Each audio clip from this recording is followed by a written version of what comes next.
नमस्कार, हमारा नाम है समरीन और आपने देखना शुरू कर दिया है लाइव सिटीज। देखिए 9 तारीख को राजद ने अपने उम्मीदवारों के नाम का ऐलान किया था और आपने देखा था कि इस फहरिस्त में सिर्फ 2 मुसलमानों को ही जगह मिली थी। आपने देखा था कि जैसे ही राजद ने ये फैसला लिया वैसे ही राजद के भीतर में सब कुछ ठीक नहीं रहा है। आपने देखा कि कैसे इस फैसले के बाद कई ऐसे नेता हैं जिन्होंने बगावती रुख अपना लिया है। तो आज हम इसी मुद्दे पर खरी खरी बातचीत करेंगे सीनियर जर्नलिस्ट रवि उपाध्याय जी से।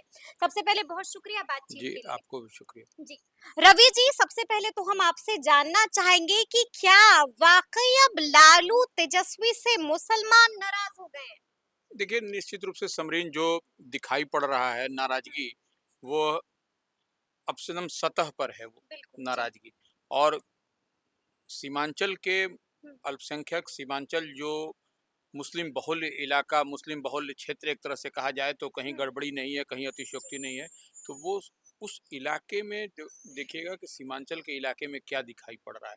हम्म, कई ऐसे कद्दावर नेता, कई ऐसे बड़े नेता जो बड़ा चेहरा, बड़ा नाम हुआ करता था, उन सबको साइड ट्रैक कर दिया गया, उस सबको दरकिनार कर दिया गया। तो यही नाराज़गी मुस्लिम और इधर वही नहीं सीमांचल में और देखिए बिल्कुल बिल्कुल सिवान में जी। भी देखिए क्या आपको दिखाई पड़ रहा है। हम्म, तो यह कहीं न कहीं राष्ट्रीय जनता दल के लिए, इंडिया ब्लॉक के लिए, महागठबंधन महागठबंधन के के लिए लिए यह ठीक नहीं है कि ठीक मुसलमान संकेत नहीं। ठीक संकेत इस लिहाज से भी नहीं है क्योंकि ये इनका कॉम्बिनेशन इनके समीकरण में जो है सो एम आता था।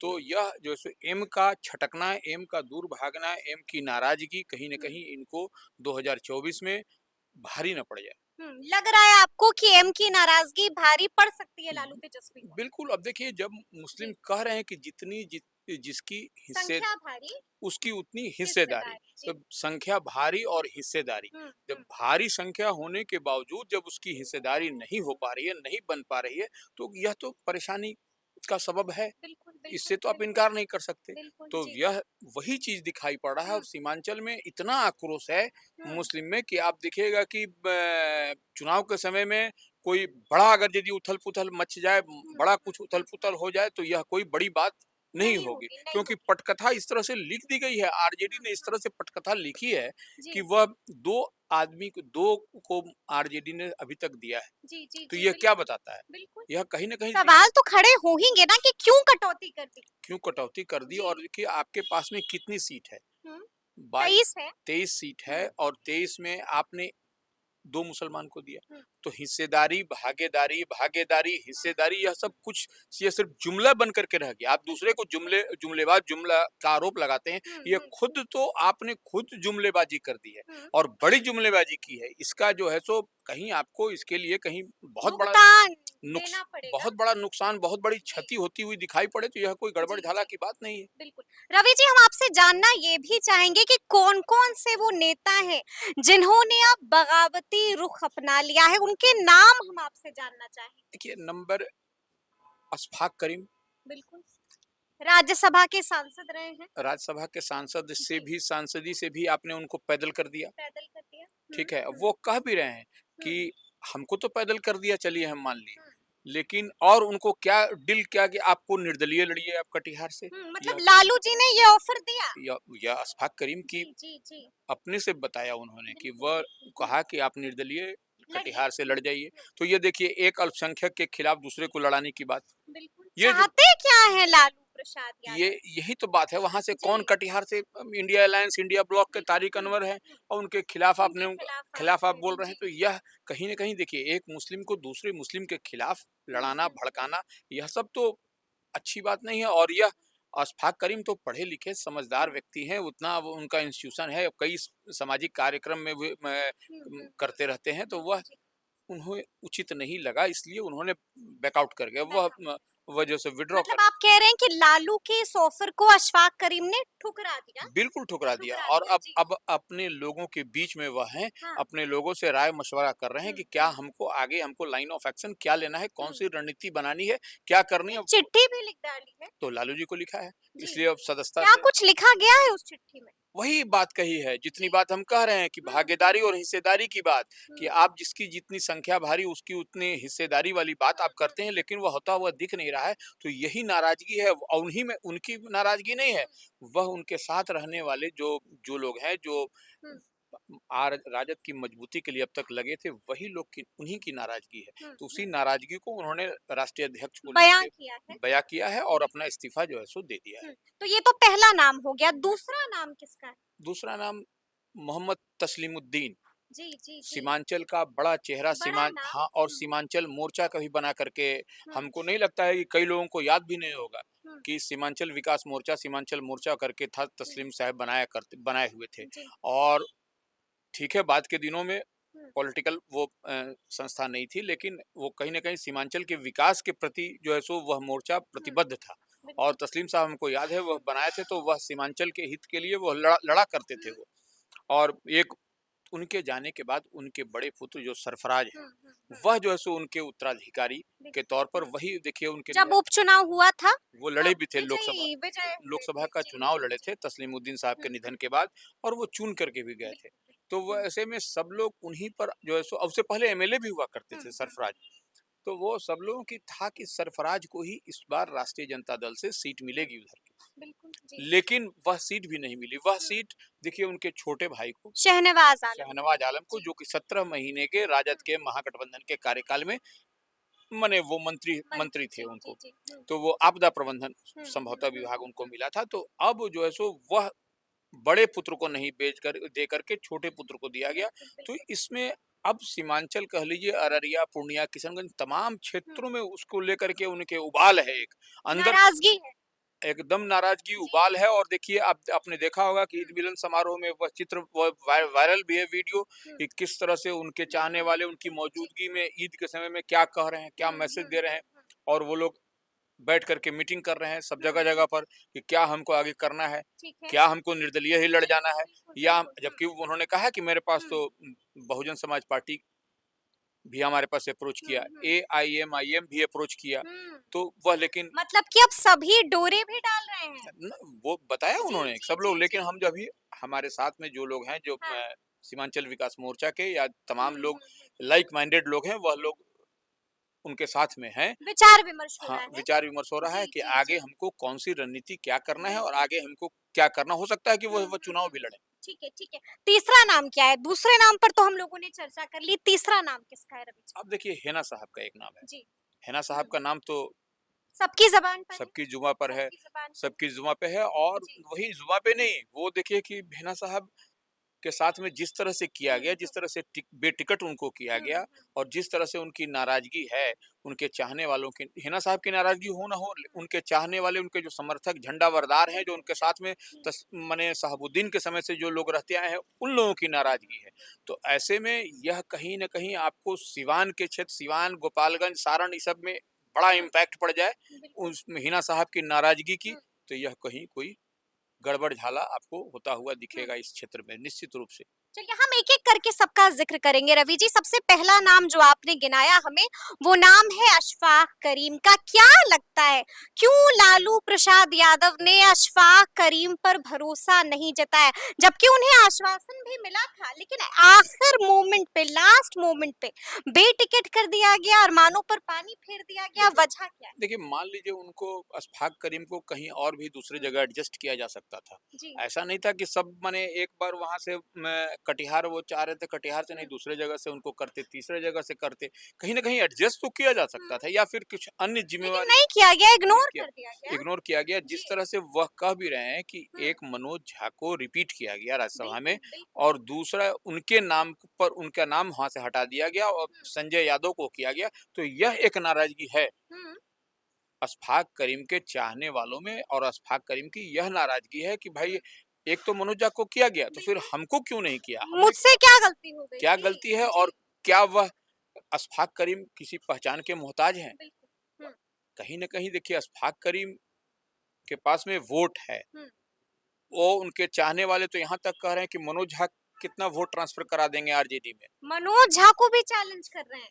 उनके चाहने वाले कह रहे हैं समरीन कि मनोज झा के पास में क्या वोटिंग ट्रांसफर कैपेसिटी है, जो जो अशफाक करीम के पास में है, जो अशफाक करीम के पास में वोट है, वह क्या उनके पास है?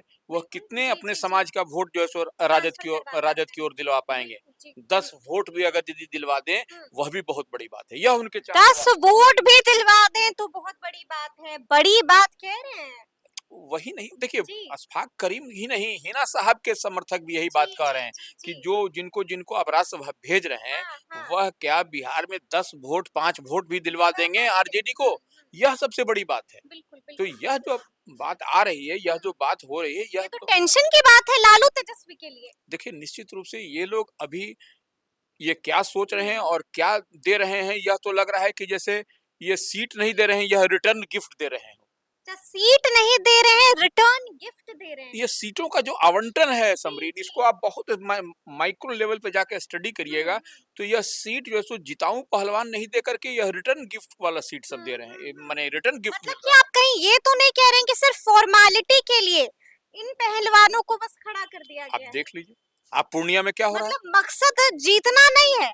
वही तो हम कह रहे हैं, पूर्णिया में क्या होता वो दिख रहा है। अच्छा। आप कई सारे सीटों पर आप देखिए झोल झाल जो जिस तरह से चल रहा है, अब हम माने 1 to 1 हमसे मत कहवाइए, नहीं तो अब तो बड़ा राज खुल जाएगा। बड़ी लेकिन यह सब लग रहा है कि रिटर्न गिफ्ट की तैयारी है। तो यह सब आप जो सो कैसे आपको लड़ना है नरेंद्र मोदी से, और आप जब तक सशक्त और मजबूत लड़ाका, मजबूत पहलवान नहीं दीजिएगा, तो आप जीत विजयी भवा कैसे हुई? नहीं हो पाइएगा, यही बात है। और देखिए सिवान में भी देख लीजिए वही स्थिति। हम लोग दूसरे नाम पर आएंगे रवि जी। दूसरा नाम है सरफराज आलम का। वो वीडियो आपने भी देखा होगा, जो वीडियो इस वक्त सोशल मीडिया पर धड़ल्ले से वायरल हो रहा है। किस तरह से सबके सामने, जनता के सामने बिलख रहे हैं सरफराज आलम। माजरा क्या हो गया? देखिए सरफराज आलम को भी उम्मीद थी, और सरफराज आलम को ही नहीं, जो उनके पिताजी के समय से सरफराज आलम, देखिए सरफराज आलम बहुत ही सौम्य, बहुत ही सुशील, बहुत ही बैलेंस में काम करने वाला,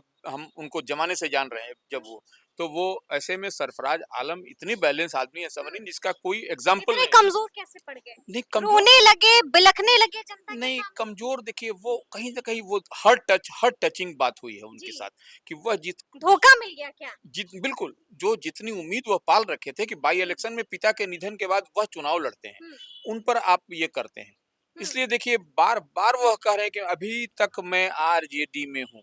अभी तक का मतलब? माने जब तक ये ईद का जो मिलन हो रहा था उस समय तक वह थे। तो मतलब आप ये तो नहीं कह रहे हैं कि सरफराज आलम भी अब पप्पू यादव वाले रास्ते पर निकल जाएंगे? देखिए वो निकलता हुआ दिखाई पड़ रहे हैं, यानी कि जिस तरह से जनता उनके पीछे दीवानगी की है, जनता की दिखाई पड़ रही है, और सारे जो दीवाने हैं सरफराज के, वह सब तस्लीम साहब के चाहने वाले लोग हैं, जो तस्लीम साहब को उस रिजिम से देखते हुए आ रहे हैं, या नौजवान हो या बूढ़े हो, बुजुर्ग हो, तमाम लोग माने सब कुछ कास्ट क्रीड से ऊपर उठ करके वो जो सो उनके लिए, सरफराज के लिए लोग वहां पर हैं, और हमको लगता है कि वह ताल ठोकेंगे, वो निर्दलीय लड़े ये वो, क्योंकि वह खुद उन्होंने कहा कि लालू तेजस्वी को मजा चखाने के लिए मैदान में कूदेंगे सरफराज आलम। बिल्कुल कूदेंगे, जिस तरह से हिना साहब हैं मैदान में मजबूती के साथ डटी हुई, इस तरह से यह भी डटेंगे, जिस तरह से पप्पू यादव पूर्णिया में डटे हुए उस तरह से यह भी डटेंगे। तो यह कहीं ना कहीं इनको झोल झाल, और हमको तो लग रहा है ना कि अशफाक करीम भी कहीं जो है सो ऐसा ना कर जाए। अच्छा, मतलब आप कह रहे हैं कि हर तरफ बगावती रुख, बगावती तेवर अब दिखाई दे रहा है। आपने जिक्र कर दिया हिना साहब का, क्या लगता है रवि जी, सिवान सीट पर उम्मीदवार कौन होगा ये अब तक क्लियर नहीं हुआ है, इसको लेकर अब भी सस्पेंस बना हुआ है। क्या लग रहा है, अब भी कोई गुंजाइश बची हुई है क्या? देखिए अब कोई गुंजाइश नहीं, अब एकदम उल्टी गिनती शुरू है। अच्छा, अब जो है सो लालू जी ने सरेंडर कर दिया है। लालू जी का मैसेंजर भी जाकर के बात कर रहा है हिना साहब से, कभी उनसे, कभी तो कोई रिजल्ट वहां नहीं निकलने वाला है। हिना साहब डटी हुई है। हिना साहब क्या डटेंगे, उनके समर्थक उससे ज्यादा डटे हुए हैं। अच्छा, हिना साहब को नहीं आगे आना है, उनके समर्थक ही आगे बढ़ करके वह सब कर रहे हैं। हिना साहब तो बस एक है, हिना साहब को लड़ना है, बस लड़ना है। मतलब कि लालू की अब एक नहीं सुनेंगी हिना साहब? लालू की अब किसी की वो सुनने वाली नहीं है, वह चल पड़ी है। चल पड़ी है मंजिल जो हो, अब मंजिल जो हो। ठीक है, हम एक और बात पे आना चाहेंगे आपके साथ। बीते दिन मुख्यमंत्री नीतीश कुमार ने भी बड़ी बात कह दी। एक तरफ हम देख रहे हैं कि मुसलमान वोट जो है, या फिर कहिए कि मुसलमान जो है, अब लालू तेजस्वी से नाराज हो गए हैं, लेकिन वहीं दूसरी तरफ मुख्यमंत्री नीतीश कुमार भी मुसलमानों को अपने पाले में लाने के लिए बड़ी बड़ी बातें कह रहे हैं, पुराने दिन भी याद कर रहे हैं, साफ कह रहे हैं कि याद कीजिए क्या हुआ करता था। देखिए वही वो जो नवादा की रैली में ही जी जी। नीतीश कुमार कहते हुए नजर आए कि पहले का क्या था जी, 2005 के पहले का वो हम लोग आए तो एक भी हुआ, एक भी कहीं पर झगड़ा हुआ, झंझट हुआ, कहीं कुछ हुआ, पहले का भी याद करो क्या था। तो बात वह तो कह रहे हैं और स्पष्ट कह रहे हैं मुस्लिमों के लिए। तो वह एकदम क्लियर कट और क्लियरिटी के साथ मैसेज है कि वह पहले वाला दिन याद करो, अब का दिन हमारे कार्यकाल को याद करो। एक भी कहीं पर कुछ है तो दंगा फसाद हुआ क्या? कहीं नहीं हुआ, यह स्पेसिफिकली बोल रहे हैं वो। बोल तो रहे हैं। यह बात कहीं न कहीं वह मुस्लिम को अपनी तरफ वह भी करते हुए दिखाई पाले दे में रहे लाने की हैं। हाँ, कोशिश। पाले में लाने की क्या लगता है एमवाई, जो कहा जाता था कि लालू यादव के साथ, तेजस्वी यादव के साथ रहता है, कहीं एम अब छिटकता हुआ तो नहीं दिखाई दे रहा है रवि जी? वही देखिए, अब जो समीकरण बन रहा है समरीन, उसमें अगर यदि ठीक से मजबूती के साथ अगर यदि नीतीश कुमार की पार्टी या नीतीश कुमार लगेंगे तो वह एम जो है वह इधर जो है सो चला आए तो कहीं गड़बड़ी ना। मतलब शिफ्ट हो जाएगा एम। बिल्कुल शिफ्ट हो इतनी जाएगा। नाराजगी इतनी है। नाराजगी है और देखिए यह जो आरजेडी से नाराजगी है, सिर्फ आरजेडी के नाराजगी के कारण कहीं न कहीं कांग्रेस पार्टी को भी खामियाजा न भुगतना पड़े। ये बड़ी बात है क्योंकि देखिए पहले मुस्लिम वोटर्स कहाँ थे? कांग्रेस के साथ हुआ करते थे। याद करिए कैसे-कैसे परिवर्तन हुआ। उसके बाद फिर देखिए आरजेडी के साथ, फिर देखिए बीच के दिनों में फिर जो है सो जेडीयू के साथ, फिर खिसका-खिसकी होकर के इधर। तो यह फिर जो है सो उसी समीकरण की ओर पीछे की ओर जाता हुआ दिख रहा है।